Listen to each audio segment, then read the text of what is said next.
आज हम बात करेंगे गुरु नानक साहब और मर्दाना जी के बारे में। गुरु नानक साहब और मर्दाना जी बहुत ही अच्छे मित्र थे। एक बार की बात है, जब गुरु नानक साहब जी मोदी खाने में काम करने के लिए आए तो उसके बहुत समय तक वो घर वापस नहीं गए।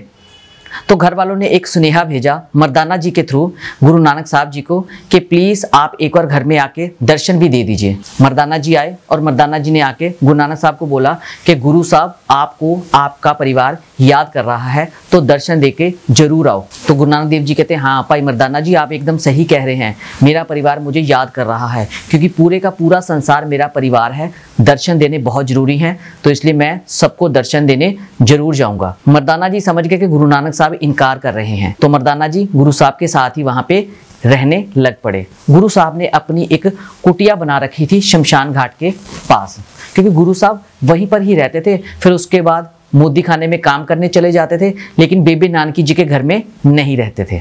एक दिन गुरु साहब ने मर्दाना जी को बोला कि भाई मर्दाना जी रबाब होना चाहिए हमारे पास, क्योंकि ये एक गुरमुखी साज है, इसके बिना हमारा काम नहीं चल पा रहा। तो भाई मर्दाना जी ने बोला सत्य वचन गुरु साहब। तो गुरु नानक साहब जी ने बोला भाई मर्दाना जी को कि अब आप ऐसे कीजिए कि रबाब लेके आएँ।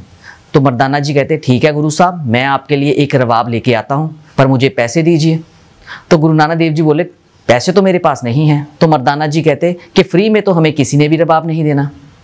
तो गुरु नानक देव जी कहते अच्छा ये बात है, तो ऐसे करो बेबे नानकी जी के पास जाओ, उनसे रिक्वेस्ट करो, वो आपको कुछ माया देंगे, उस माया के बेस पे आप एक रबाब परचेज कर लेना। भाई मर्दाना जी ने एज इट इज किया, वो बेबे नानकी जी के पास गए, पहले तो जाके उनको मत्था टेका, फिर उनसे फरियाद करी कि गुरु नानक देव जी को रबाब चाहिए, तो रबाब के लिए हमें कुछ माया की जरूरत है। तो बेबे नानकी जी ने बिना पूछे हाथ में जितने भी चांदी के सिक्के आए उठाए और उठाकर भाई मर्दाना जी को पकड़ा दिए, और साथ ही साथ ये बोला कि नानक जी को बोलो कि कभी कभी वो अपनी बहन को भी दर्शन दे दिया करें। भाई मर्दाना जी पैसे लिए, पैसे लेने के बाद गुरु नानक साहब जी के पास आए और बोले कि बाबा जी बेबे नानकी जी का सुनेहा आया है आपके लिए कि आप कभी दर्शन तो दे दिया कीजिए, लेकिन उन्होंने पैसे मुझे साथ में दे भी दिए हैं। हाँ एक और बात, जब बेबे नानकी जी ने भाई मर्दाना जी को पैसे दिए और साथ ही साथ ये भी बोला कि रबाब जो लेना है वो अच्छा लेना है, सरफा नहीं करना है,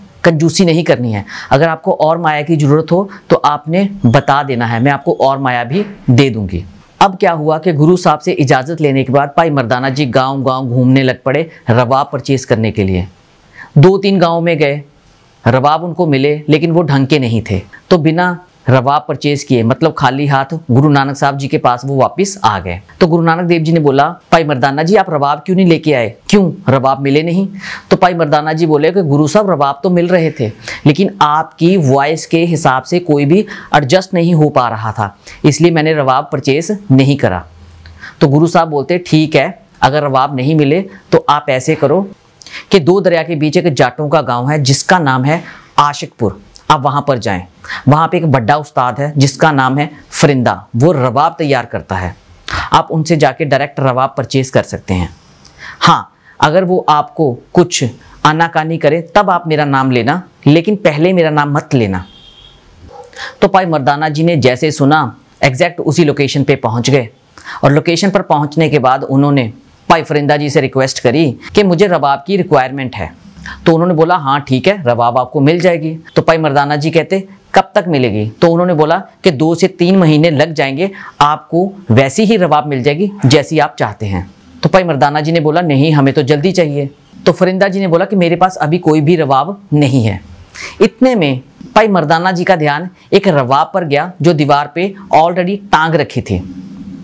तो भाई मर्दाना जी ने बड़े उस्ताद जी से पूछा कि वो भी तो रबाब पड़ी हुई है, वो रबाब आप मुझे दे दीजिए।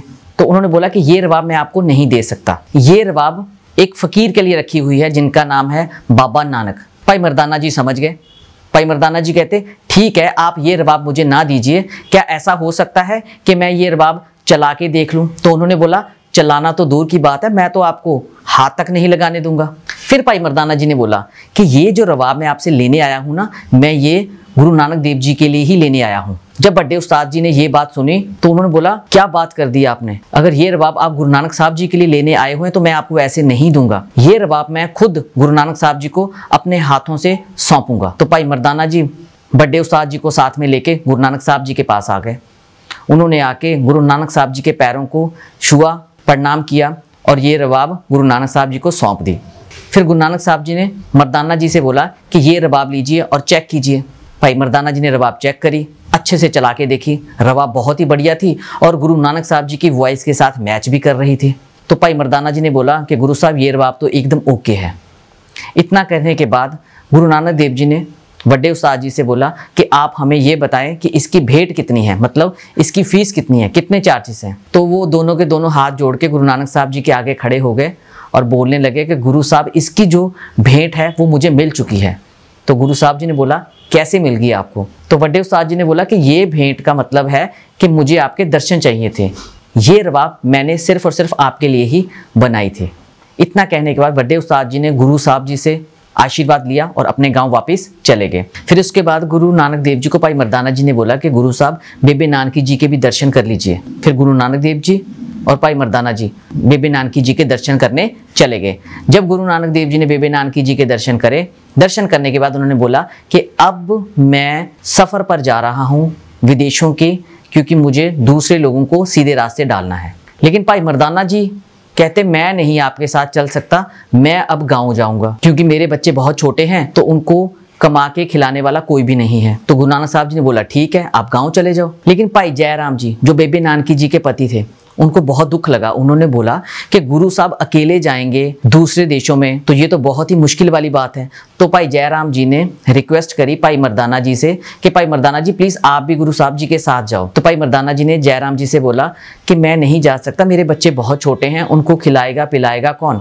तो भाई जयराम जी ने बोला आपके बच्चे मेरे बच्चे, उनकी परवरिश करना मेरा फर्ज है, मैं उनको खिलाऊंगा पिलाऊंगा पढ़ाऊंगा और बड़े भी करूंगा, क्योंकि मैंने गुरु नानक देव जी के श्री चंद जी को भी तो गोद ले रखा है। ये बात सुन के भाई मर्दाना जी रिलैक्स हो गए और गुरु नानक साहब जी के साथ विदेश की यात्रा के लिए निकल गए। और यहाँ पे सोचने वाली बात है कि भाई जयराम जी कितने अच्छे थे, क्योंकि उनके भी दिल पे ठेस लगी कि गुरु साहब अकेले जाएंगे और दूसरे देशों की यात्रा कैसे करेंगे। भाई मर्दाना जी साथ में होने बहुत जरूरी हैं। भाई मर्दाना जी और गुरु नानक देव जी बहुत ही पक्के मित्र थे। वैसे तो भाई मर्दाना जी गुरु नानक देव जी से 10 साल बड़े थे, लेकिन वो उनको सत्कार से बाबा जी कहते थे। बाबा जी उनको कहा जाता है जो बड़े हों और उनका सत्कार किया जाए। लेकिन अगर हम देखें तो गुरु नानक साहब भी भाई मर्दाना जी का पूरा सत्कार करते थे, क्योंकि गुरु नानक देव जी ने कभी भी भाई मर्दाना जी को भाई मर्दाना जी बिना बुलाए बात करी ही नहीं।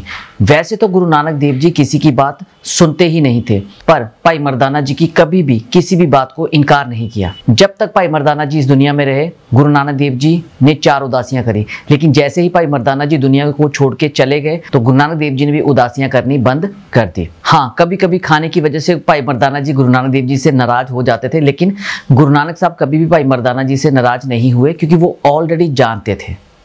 आपको ये वीडियो कैसी लगी आप कमेंट बॉक्स में जरूर लिखें, और किस गांव या शहर में बैठ के आप ये वीडियो देख रहे हैं आप जरूर लिखें, और किस टॉपिक पे आप वीडियो देखना चाहेंगे इसके लिए भी हमें आप जरूर बताएं।